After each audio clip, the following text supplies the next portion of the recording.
Hello friend, welcome back to Civil Gyan. आप सभी का सिविल ज्ञान में स्वागत है। आज हम चर्चा करेंगे यूपी पेट एग्ज़ाम, जो कि आपका 15-16 अक्टूबर बचे हुए 7 दिनों में आपका या 6 दिनों में होने वाला एग्ज़ाम है। तो अब बचे हुए दिनों में आप लोग क्या कर रहे हैं? क्या आप लोग जो मैं बताने वाला हूँ यही वही कर रहे हैं तो अच्छी बात होगी। अदरवाइज़ अगर आप नहीं कर रहे हैं तो हो सकता है आपके लिए वीडियो बहुत ही हेल्पफुल होगी।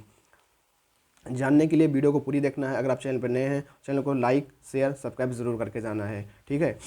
देखो, सबसे पहले हम बात करेंगे यूपी पेट का जो एग्ज़ाम है। आप सभी को पता है, आप लोग तैयारी कर ही रहे हैं तो पता ही होगा कि 100 मार्क्स का पेपर रहने वाला है और 100 क्वेश्चन इसमें रहने वाले हैं। 2 घंटे का आपका पेपर ये रहने वाला है। तो इसके अंदर जो आपके मार्क्स डिस्ट्रीब्यूशन है वो किस तरीके से हैं।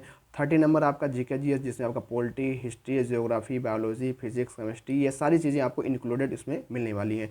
20 मार्क्स आपके जो होंगे वो current affairs related question, strategy के, किसी का राजधानी के नाम, इस देश के नाम जहाँ पे अभी हाल में मंत्रियों ने दौरा किया या हमारे पीएम साहब वहाँ गए या प्रेसिडेंट गए, तो उनसे रिलेटेड जानकारी, जो करंट इश्यूज होते हैं, जो इंटरनेशनल न्यूज़ होती हैं, जो आपके स्पोर्ट्स वगैरह के न्यूज़ होते हैं, तो वहाँ से आपको 20 मार्क्स देखने को मिलते हैं।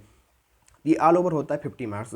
अगर हम बात करें जो 50 मार्क्स का वेरिएशन है वो किस तरीके से होता है, जिसमें से आपके मैक्सिमम मार्क्स 20 नंबर का जो आपका था मैथ का टॉपिक, पाई चार्ट, पाई ग्राफ, जिसमें आपके जो 20 मार्क्स आपके आते हैं, जो आपने क्लास 8 के वगैरह में देखा होगा, सांख्यिकी का क्वेश्चन होता है, तो उस तरीके से बार चार्ट वगैरह क्वेश्चन होता है जो 20 मार्क्स का आपका आता है।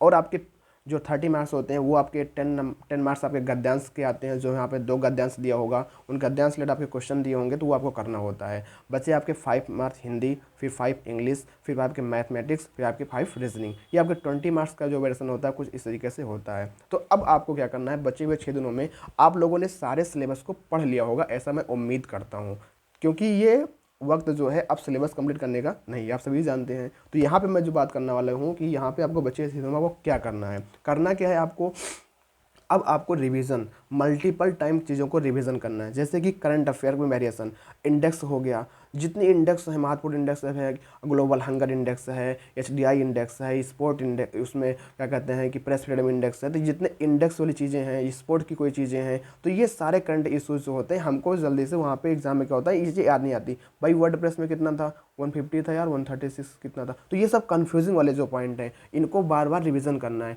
ना कि आपको यूट्यूब पे मैक्सिमम टाइम देना। आप देखेंगे क्या होता है कि यूट्यूब पे अब वीडियोस आपको दिखेंगी, 4 से 5 घंटे मैराथन क्लास दिखेंगी। अब उन मैराथन को आपको आपके लिए सही नहीं है। अगर आप रिवीजन नहीं कर रहे हैं लास्ट मोमेंट पे, तो आपको अब ये टाइम अपने आप खुद को देना होता है। अभी तक आपने जहाँ से भी पढ़ा, जिससे भी पढ़े, कोई दिक्कत नहीं है, लेकिन अब ये बचे 5 से 6 दिन अपने आप को देना है कि हम या क्या हमने क्या पढ़ा और हमारा किस तरीके से हमको अपने टाइम को मैनेजमेंट करना है। तो हमने बता दिया आपको कि सिलेबस में कैसे क्या है और कितने नंबर में क्या वेरिएशन है, और हम ये बात कर रहे हैं कि हमको रिवीजन पे टाइम देना है। यूट्यूब या कहीं भी ऐसी चीज़ों पे आपको मैक्सिमम टाइम अब नहीं देना है। अगर आपको लगता है कि हमारे लिए बेनिफिशियल है तो आप दो, मैं आपको नहीं कह रहा हूँ कि आप मत दीजिए। अगर आपको लगता है कि आपके लिए बेनिफिशियल है तब आप उस चीज़ को, उस पर टाइम दें। अदरवाइज़ आपको अपना मैक्सिमम टाइम रिवीजन में, क्वेश्चनों को प्रैक्टिस करने में। और हाँ, दूसरी बात, मॉक टेस्ट आपने दिया होगा। अगर आपने मॉक टेस्ट दिया होगा, अगर आप एक अच्छे स्टूडेंट, मतलब कहने का मतलब एक होनहार, या कह दीजिए बहुत सीरियस हैं पेट के एग्ज़ाम के लिए, तो आपने मॉक टेस्ट ज़रूर लगाए होंगे। क्योंकि जो सीरियस होते हैं वही लोग मॉक टेस्ट लगाते हैं, क्योंकि उनको पता करना होता है कि आखिर मेरे मॉक में, हमारे एग्ज़ाम में किस तरीके से पैटर्न है और हम कितना नंबर स्कोर कर रहे हैं। जो मॉक टेस्ट होता है, जो डिज़ाइन करता है मॉक टेस्ट को, वो प्रीवियस ईयर के क्वेश्चन और एक्सपेक्टेड क्वेश्चन के उस पर ये बनाता है। और आपका जो पेपर आता है प्रीवियस ईयर, एक्सपेक्टेड, उसके बीच में आपका पेपर आता है मॉडरेट लेवल का। अगर हम इस तरीके से कहें, इजी, मॉडरेट, टफ, एक सिचुएशन अगर दें तो आपका जो इजी होता है पीआईक्यू होता है। क्योंकि आपको अगर पीआईक्यू प्रीवियस ईयर पेपर अगर आप पूरा करके जाते हैं, एग्जाम में वही प्रीवियस ईयर पूरा नहीं छपता है, लेकिन कुछ क्वेश्चन छपते हैं। तो जो मॉक टेस्ट डिजाइन करता है वो एसएससी के, मतलब सॉरी, पेट के जो पीआईक्यू होते हैं उनको लेकर चलता है। और जो एक्सपेक्टेड वो सोच सकता है एक्सपेक्टेड क्या पूछ सकता है, ठीक है, तो उसको लेके वहाँ डिज़ाइन करता है। तो इस तरीके से आपका जो मॉक टेस्ट होता है आपको ये डिसाइड करता है कि आप लोग कितना, मतलब स्कोर कर पा रहे हैं, या अपने आप में एक अपने आप को एनालाइज कर पा रहे हैं कि मेरी जो प्रिपरेशन है किस तरीके से है। तो आपने जो मॉक टेस्ट लगाए होंगे उन मॉक टेस्ट को आप लोग इस समय पे रिवीजन करिए कि मॉक टेस्ट में कहाँ पे क्या हमारी गलती है, क्या हमारी कमियां हैं, हमारे नंबर किसी मॉक टेस्ट में जो है कितने आए हैं, कहाँ पे कम है, क्यों कम आए हैं। तो ये जो टाइम होता है ये इसी चीज़ का होता है कि हमने जो मॉक टेस्ट लगाए हैं उसमें कैसे करना है। और थर्ड पॉइंट आपका ये है कि अब आपको नेगेटिविटी से बचना है। अगर आपको कोई कहता है भाई पेट के लिए इतना क्यों पागल है तू, पेट में कोई वैकेंसी नहीं आने वाली, पिछले साल में कोई आई, तो उसको 7 दिन साइलेंट कर देना, साइड कर देना कि भाई 7 दिन तुम मुझसे मत बोल। अब मतलब कहने का मतलब है 7 दिन तुम मुझसे मत बोल। अब हमको जो करना है पेट को निकालना ही निकालना है अपने अंदर, ये डेडिकेशन अब आपके अंदर होनी चाहिए। नेगेटिविटी से भी तभी आप बच सकते हैं।